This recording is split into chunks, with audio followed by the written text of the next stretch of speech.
Welcome back to 1 Million Pumpkins Ranch for more public displays of homesteading. And today we're going to do a little walk in the High Desert Garden here in northern Arizona in February. And we're having a really strange, warm February this year, but also I've done a lot of work with my soil, so here we go. There's Aristocrat. Hi, Aristocrat. All right, in this first row, this one has fennel that's alive, and it went to seed, so there's going to be a lot of volunteer fennel, and I'm probably going to be moving that around. And then this was a desert marigold, so this has kind of turned into like a wildflower patch. More marigold, and then globe mallow, and lots of fennel. And the fennel is still green. I laid fennel heads down on that section. And then let's look at the next row. It looks to be taken over by this winter grass. And that's fine. The winter grass is keeping the soil life going by pumping carbohydrates into the soil. So there's a whole food web down in there. Let's see, this is more fennel. More fennel seed to spread around. I'm just looking to see if any of the lettuces survived, but nope. And you can tell that I leave the sticks, the plants in the garden as their roots decompose. Hi, Fiasco. As the roots decompose, that feeds the soil too, and it gives a place for the microbes to live. And here we have some Swiss chard that's alive. Happy to see that. Chickens have come in here and chewed on that. And this is a leek that came back. I have a leek flower head full of seeds. And here's more fennel. It's alive. And once again, a clump of grass is a cover crop. But down here, these parsleys are looking great. So happy about that. Let's see. Trying to read in the glare. Oh, I think it says Hara. I cannot pronounce the rest, but hello from Russia. Hello. So glad you joined us. Hi, Mystic Trush.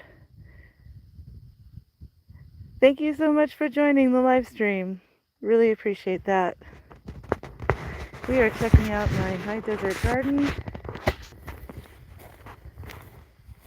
So the parsley is looking really good. And then down here, I have some cilantro. The cilantro self-seeded from summertime. And then it looks like this Swiss chard is still barely alive. But so it goes. And then on this row,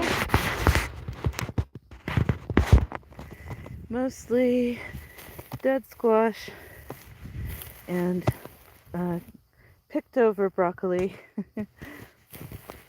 And oh look, these lettuces are still alive. Little tiny lettuces. Dead fava beans. And some cover crop grass. But the next row is pretty exciting because this is my garlic coming up.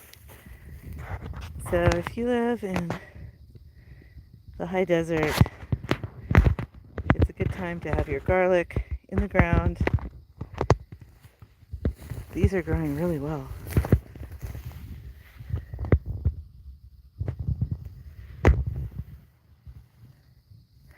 This whole row is garlic like that. And then this used to be tomatoes. And I've left the trellis in case I do something else climbing here this next season. And down here, oregano. We've got oregano. I can't believe the oregano has survived the cold. Covered in snow and everything. This right here is mint, but I don't know if that'll probably come back. I've had good luck with mint coming back. And I leave the native shrubberies here. Everything has a part to play in my garden. Here's another row of garlic. Really great to see the garlic coming up. All the way down. And that is a salt bush down there. And the salt bush has been shown to have helpful endophytes. Those are microorganisms living inside the plant that help with pest resistance and with drought. So that thing is in a community with all of my garden plants. This native shrub is, whoops, this one here is rabbit brush. And then I leave volunteer grasses as a cover crop. And these were purple cabbages. We got, I want to say 3. I probably could have picked that one, but it's gone now. And little tiny ones. Chickens pecked those. Let's see. Just grass. These were the chili peppers. And now they just have cover crop grass. More tomatoes. Oh, look, down here, some cilantro. That cilantro is looking good. I was gonna make some butter chicken. You can get these Indian sauces at the market. And so I have butter chicken, and we just harvested some cockerels yesterday, so the cilantro will go really well with that, I think. And I leave the dead tomato vines up to be kind of a windbreak, and the grass grows as a cover crop. More rabbit brush, another kind of native tufting grass. Now here's some more Swiss chard. That Swiss chard is almost good enough to pick, and so it's time to do some chop and drop as well. So these plants can coexist, and when you chop this grass back like that, that actually causes the roots to die back, and the grass plant will give a gush of growth hormone. It'll give that as a present to the Swiss chard. And that's how the system works in the soil. And there's another one like that here. There's a Swiss chard. So this grass has nursed the Swiss chard. The grass has given it shelter. The grass has given the shelter to the Swiss chard. And now the grass is going to give a growth surge to the Swiss chard. On down the line. And nothing much else is happening on these remaining rows. This row, yeah, there's 1, 2, 3, 4, 5 rows to the fence here. They all have thick mulch. This is the old mulch that's already deteriorated and then trampled on. But it's still kind of thick till you get to the ground. Still mulch. It's a good blanket of mulch just on the pathways.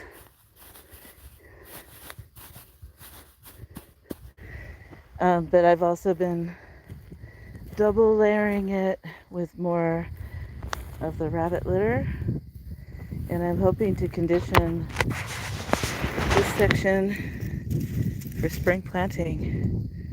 In about a month, I'm going to be getting 500 onion starts to plant. 500 onion starts, and I think I'm going to be putting those on those 5 rows right here. And when I do that, I will be clearing the furrows of the cover crop grasses, and those will once again be turned in to feed the soil. Now over here, I've got my larger garlic patch, and the garlic is coming up really well. So I've got 1, 2, 3 rows of that type of garlic, 3.5 rows. And then I have the previous 2 I showed you. So they're coming up better on that end, but they are still showing their little tips on this end. Glad to see those. We did invest a bit of money for seed garlics. Now down here I have some herbs. Here's a culinary sage, and these things, they can power through being covered in snow. That's fantastic. I love sage, especially with lamb, but also with turkey, really with anything. This onion just keeps coming back. It's perennialized itself. The lavender here, it looks like it kicked the bucket. I knew the tips would die, but I'm hoping that there's a core of life in the base of that lavender. But it's been really froze out. Over here though, here I have some thyme.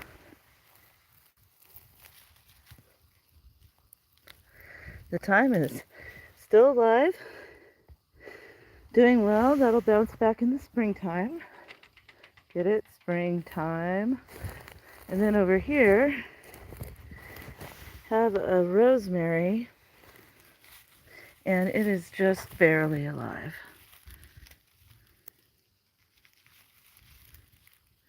Just barely. But hopefully that will come back. Here's something crazy. The artichoke has been snowed on, and it is doing great. You might not think that looks great, but it's not dead. But I think this thing is gonna have pups this next year, and it'll bloom on time. It did not get to bloom this last year. I grew that from seed from our old artichoke the previous year. Here's another shocker. Look at this. Oregano, alive in the wintertime. That is nuts. And I started that from seed. Can't be happier about that. And down here, this mint is doing great.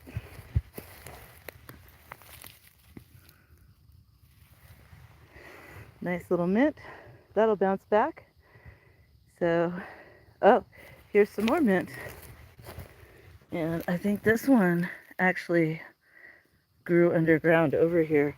People say don't plant mint because it'll take over, and please do.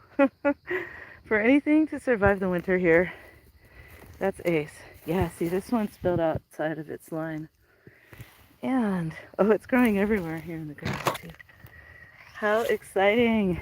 The animals like to eat mint. And the raspberries are dormant. I've got 2, one on the other side. Those are dormant. They're mulched pretty deep. they should do fine. They're supposed to be hardy to -30 Fahrenheit. And once again, I left these up for kind of a wind block.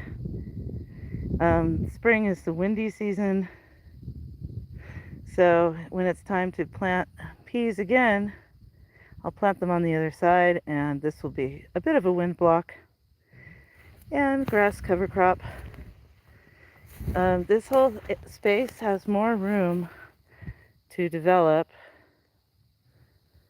There's this other section of the garden here. This section did not perform well for 25. So I think I'm gonna try, I don't know. I don't know what I'm gonna plant here. What do you guys think? It only grew weeds. Oh, this is some volunteer plantain. There's 2 of those. And then down here are the Jerusalem artichokes that are dormant. And this did horribly this drought year. And over here are some onions that they were not harvestable, so I left them in the ground, and then here they are coming on for year 2. Those will probably make flowers.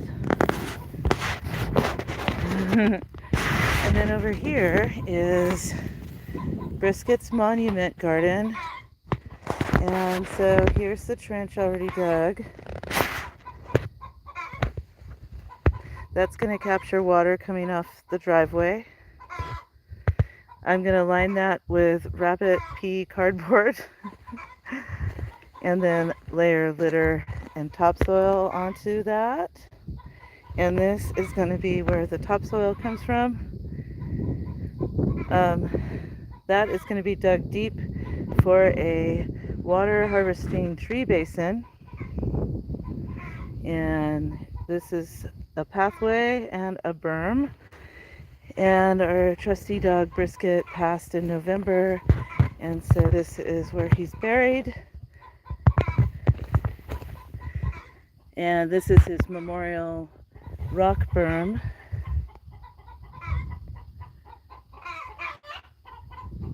And I just really especially love his memorial stone because he was a brindle dog and it's kind of a brindle rock. And then here, I'm going to just dump these out.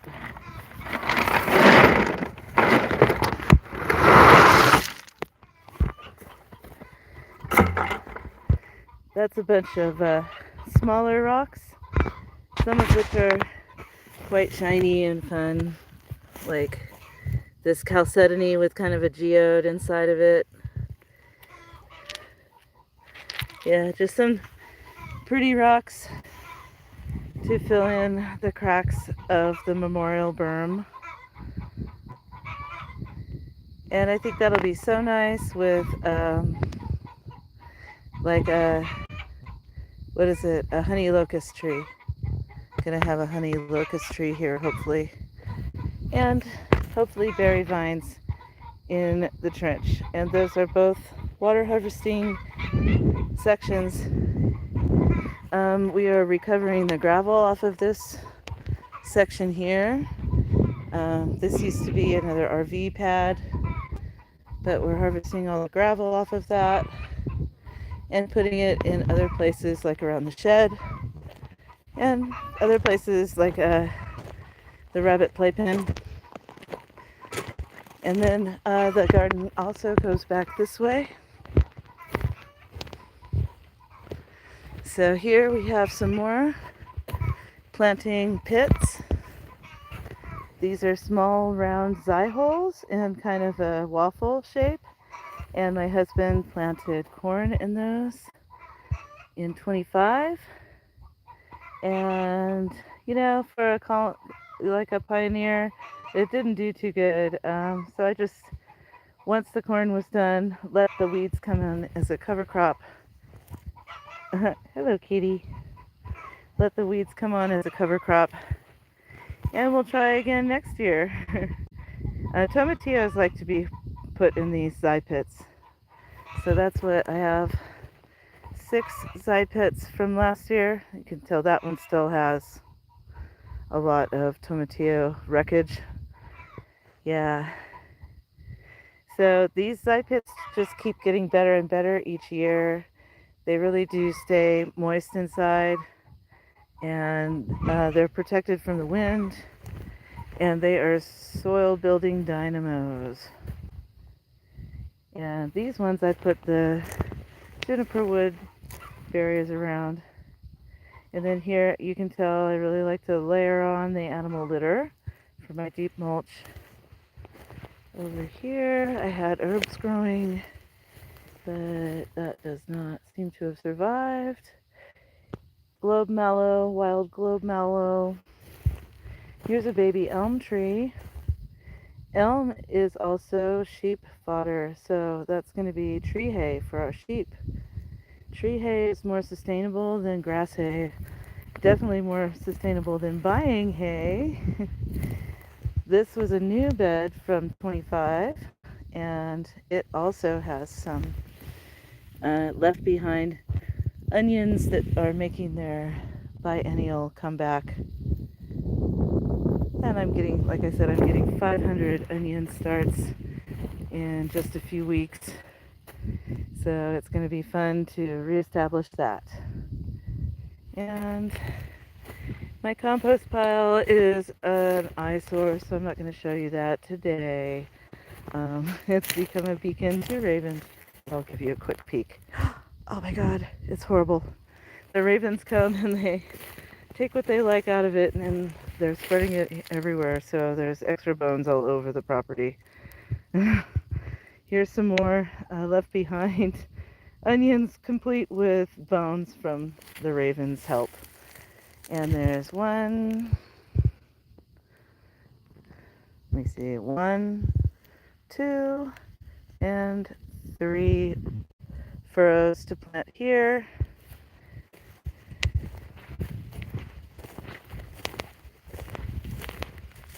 So you can get a lot of crops on this area. I had planted a tree there, it didn't do anything, and then I went ahead and planted this elm. But I have a lot of tree seeds, which is the next thing I want to show you. Let's look at seeds together. This is my garden.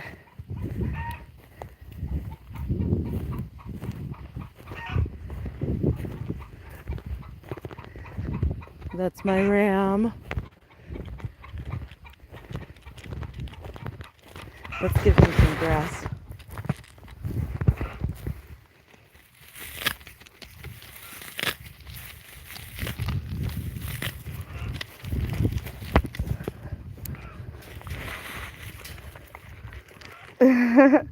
There you go.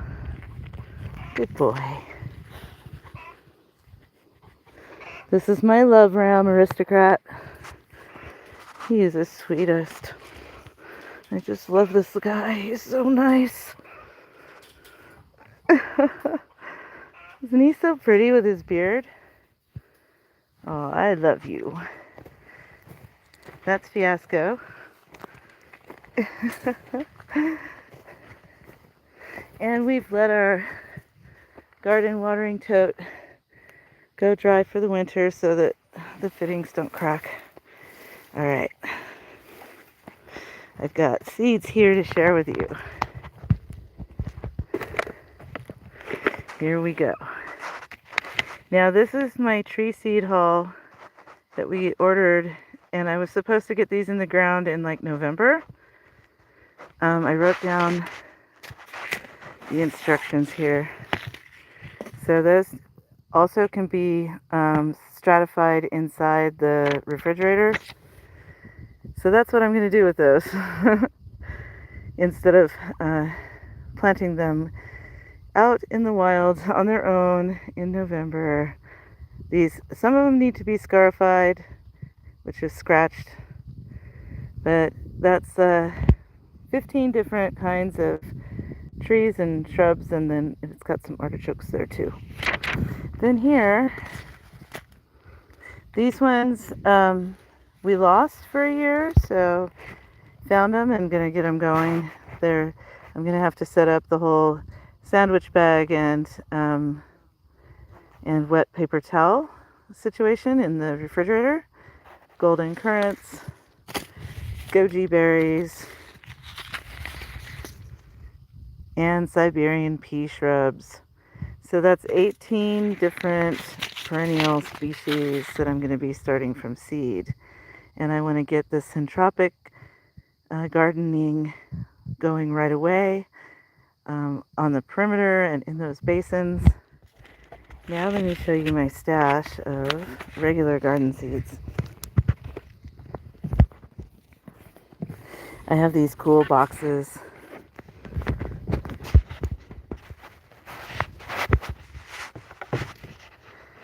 All right, so this is my box of cool weather seeds.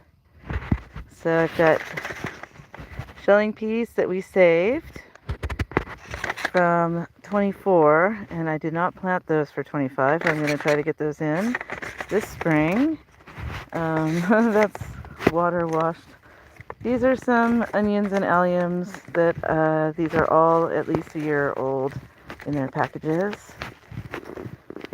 But we'll see. If those, I think, might be going in this difficult bed here because the onions did do okay in there. So maybe I'll plant leeks in there. So that's the alliums.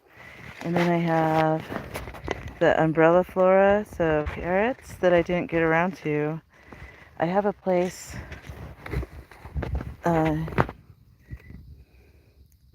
on this side that has deep horse manure, and I grew great carrots there in 24. So I'm going to try growing carrots there again.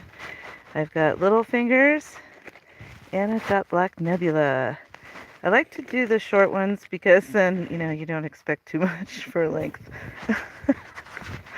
Okay, I showed you that I have plenty of fennel self-propagating already. The celery that we got from the nursery did so well for 25. I think I have more celery in here. I have more carrots. Parsnips, I did not plant those. Gotta get those in the ground. These are where the fennel came from. Right there.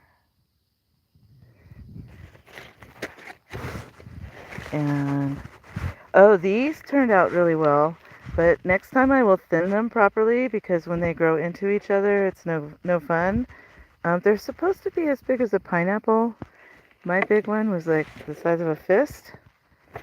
But wow, like a sweet, nutty celery. Oops. It's celeriac, so it's celery root. That is really good. Now we have the amaranth family. I got hardly any beets this year, but I'm going to try again. I still have seeds.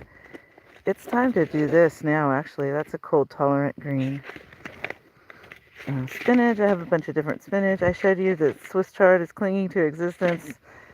More spinaches. More beets. I like the golden beets. They didn't do well this last year. It was a hard year. Those are pretty old, but they'll probably still grow. All right. Now we've got the brassicas. The broccoli. I like to do brassicas like broccoli in the fall. They do better. But I was thinking I should go ahead and plant radish right away. And arugula for sure. Those would probably actually germinate in this weather. We have a little bit of a warm patch, and they are frost tolerant for when the weather changes in March.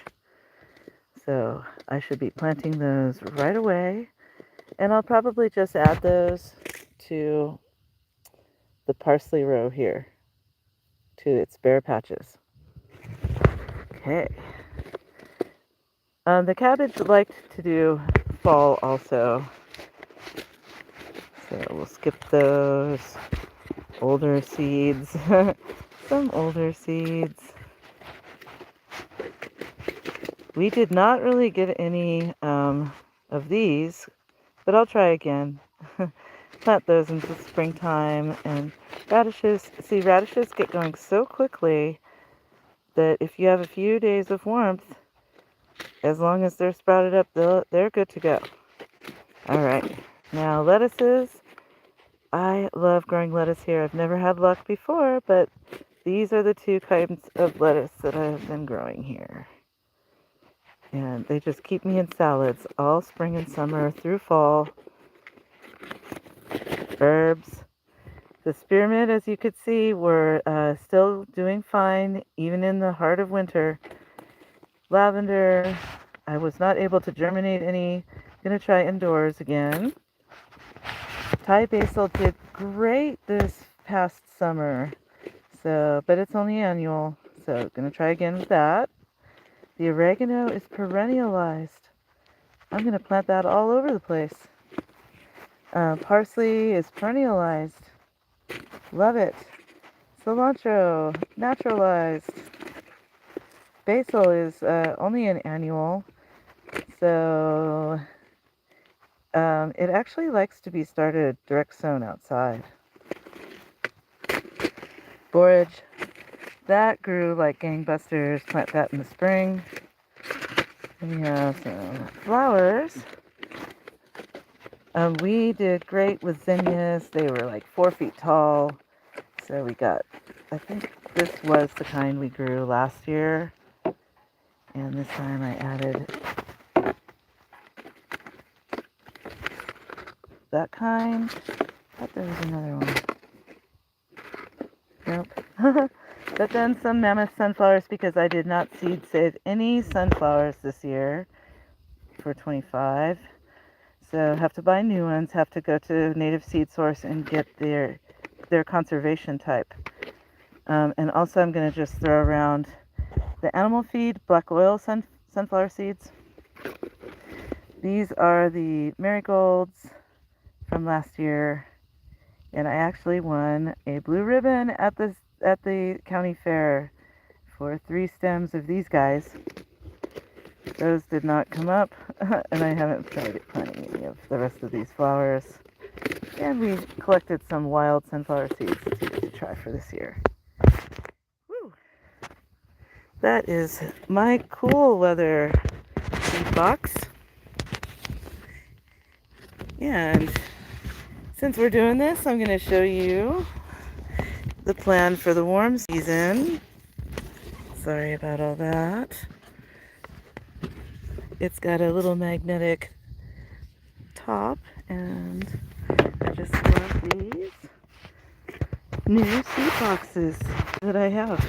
And also, we got a set of these plastic envelopes with the little Velcro tab, and they fit so perfectly in these boxes. I need to get the divider tabs for these boxes.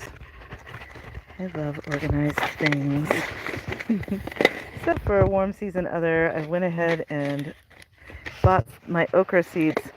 I got 0 okra for 25, where I had tons of okra for 24. Try 2 types. Here's some native corn that we saved from our own. Well, we got it from a Native Seed Source and then grew it, and then I saved these. Johnny's sweet corn. I've still been getting like 99% germination, even though those are 3 years old, now 4 years old. And then cucurbits, cucumbers, watermelon, different kinds of squash. These did great for 25. Looking forward to those. These were awesome. One tiny plant grew little, like 4 or 5 squash on it. Going back for that. Previously, we did well with Armenians, not this year though. Same with zucchinis. It was a weird year. Now we got little tiny miniature ones, but we got some, so those will probably do well again. And that, it produced, but they were also miniaturized. These are older.